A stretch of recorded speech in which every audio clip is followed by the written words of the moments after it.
Hello everybody, welcome back and thank you for joining me. Tonight's account comes from the Henfield area and it's on the south coast of Britain, not far from the South Downs National Park. And I remember speaking to the witness about it last year when she was chatting with me, and we had quite a giggle about it.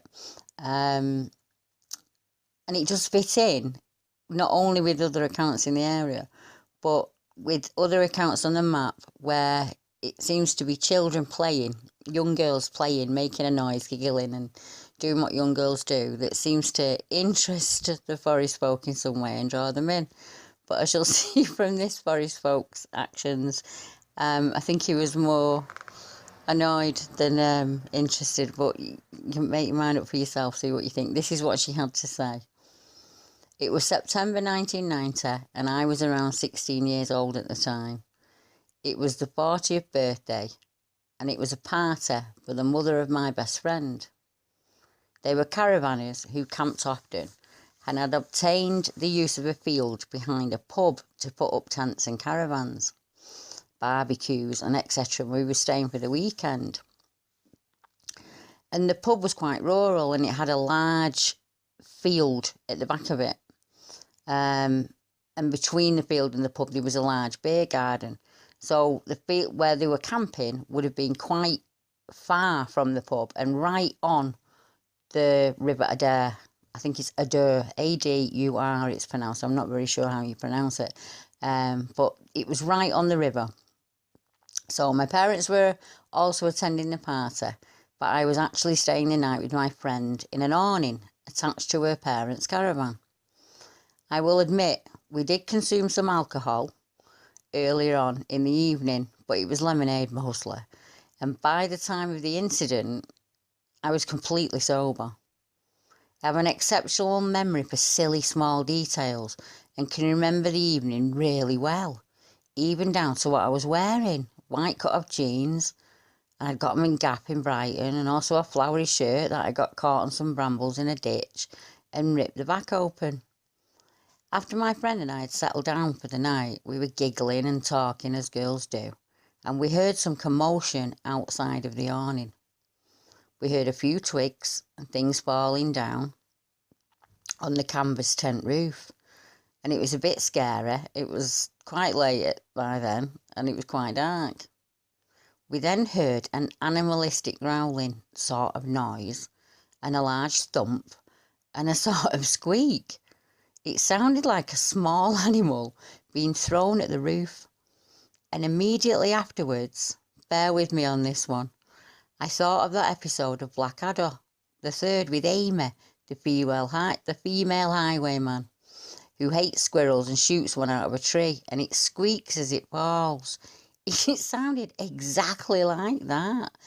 I even joked and said to my friend, that sounded like a squirrel hitting the roof.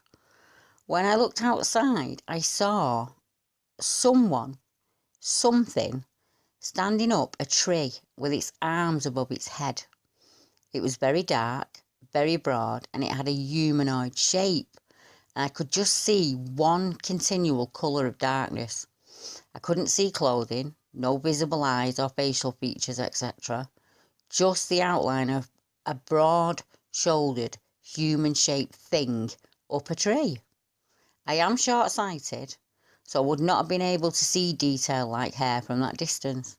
I just remember it being very dark in colour, and it emitted a sort of guttural sound that sounded like whir, but really deep. There were other people camping in the field, and it could have been someone maybe playing a joke, but it really didn't look like a normal person to me. I was terrified and immediately stuck my head back into the awning. When I eventually grabbed my glasses so that I could have a proper look, it was gone. I didn't hear it get down and I didn't hear it leave. For me to be able to see it without my glasses must have meant it was pretty big and relatively near. But distance is not my forte, I'm afraid. My friend asked what it was but this is where my memory fails me, which is unusual for me, as I cannot remember whether she looked too or just relied on my description. I think we both just went to sleep thinking we were dreaming. But when we woke up, we both remembered it. We do still talk about it from time to time. And she says often, do you remember when that funny thing threw a squirrel at the roof at Mum's do? It's something I have thought about often as the years have gone on.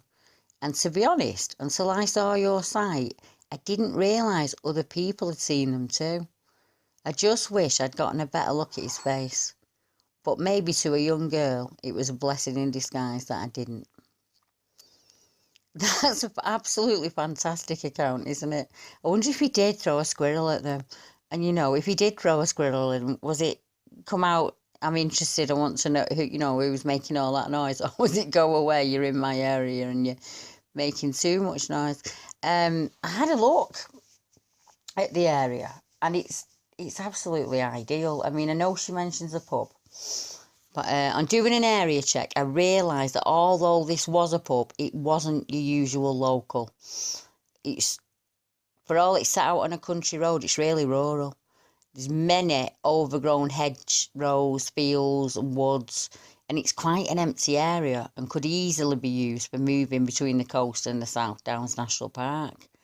There are also 4 audio accounts of howls, growls and screams in the area also. We have the Chalk Pit howls, and that's in Lewes in East Sussex, and it's been reported by many people there to different places that usually in the early hours of the morning, around about 5, 6, 7 o'clock, you hear wild screams and shouts. And one middle-aged gentleman said, the general melee of clatter was so puzzling that I spent nearly an hour trying to find out where some of the noise was coming from, but I couldn't find any reason for it. And then we have the animal snarling and the sounds of heavy breathing in Sussex. And that's a similar account of people hearing snarls and growls and the heavy breathing of an animal. We also have 2 other accounts. We have the Slindon growls, which is a video that I've already made. And we have another one quite close to Worthing. So that's like 5 accounts all in the same small area. And it's an area of the coast. Clapham Woods, that was the one I was trying to find. The Clapham Woods historical, that goes back to the 1700s. And it says, the local legends are, the local woods are thought to contain evil. There have been several disappearances here, and lights have been seen in and over the tree line. Dogs are reported to stay away from the area, reacting badly if forced too close. Well, we've heard lots of accounts like that, haven't we? Where lights are involved or lights have been used to draw people into the woods. Lights have been found on researchers' pictures and videos later on when they've gone home. Some of them can actually see them with their own eyes. If you look at the Scottish playlist on my channel, you'll see some of the lights that have been found up there. And it's just strange that they do get reported all across the country, and it could be something completely different, but it has been mentioned a number of times.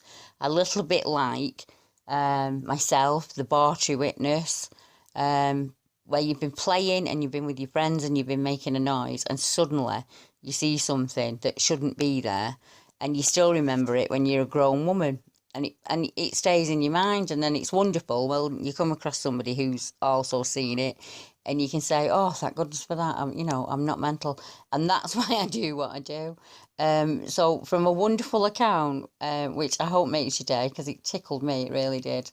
And if you get the chance, check out Chris Turner's put a video out today, a year in the life of your average British researcher, and it's quite funny, but it does show some amazing signs and finds. So pop along and have a look at Chris's channel, Chris Turner Cryptids, and I will put a link to his channel in the description of this video. So until next time, thank you very much for joining me. I hope you have a lovely day. Goodbye.